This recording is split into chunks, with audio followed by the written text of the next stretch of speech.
नमस्कार दोस्तों, आज हम एक ऐसी प्रक्रिया के बारे में जानेंगे जो जीवन के लिए बहुत महत्वपूर्ण है, नाइट्रोजन स्थिरीकरण।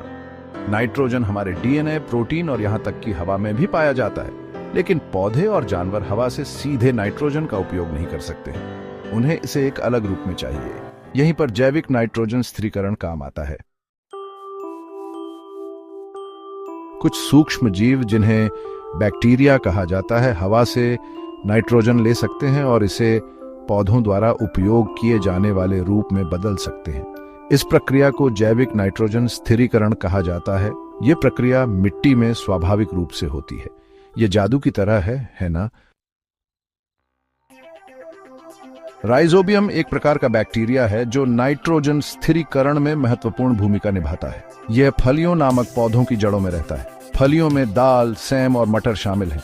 राइजोबियम पौधों को नाइट्रोजन प्रदान करता है और बदले में पौधे राइजोबियम को भोजन और आश्रय प्रदान करते हैं। यह एक जीत की स्थिति है। सेक्शन 4, नाइट्रोजन स्थिरीकरण के अन्य नायक। राइजोबियम के अलावा अन्य बैक्टीरिया भी नाइट्रोजन स्थिरीकरण में शामिल हैं। इनमें एजिटोबैक्टर, एनाबेना, नॉस्टॉक और फ्रैंकिया शामिल हैं। ये जीवाणु मिट्टी में स्वतंत्र रूप से या पौधों के साथ मिलकर रह सकते हैं। वे सभी मिलकर सुनिश्चित करते हैं कि मिट्टी में पर्याप्त नाइट्रोजन हो। सेक्शन 5, जैविक नाइट्रोजन स्थिरीकरण का महत्व। हमारा ग्रह, हमारा जीवन। जैविक नाइट्रोजन स्थिरीकरण हमारे ग्रह के लिए एक बहुत ही महत्वपूर्ण प्रक्रिया है। यह पौधों को बढ़ने और स्वस्थ भोजन का उत्पादन करने में मदद करता है।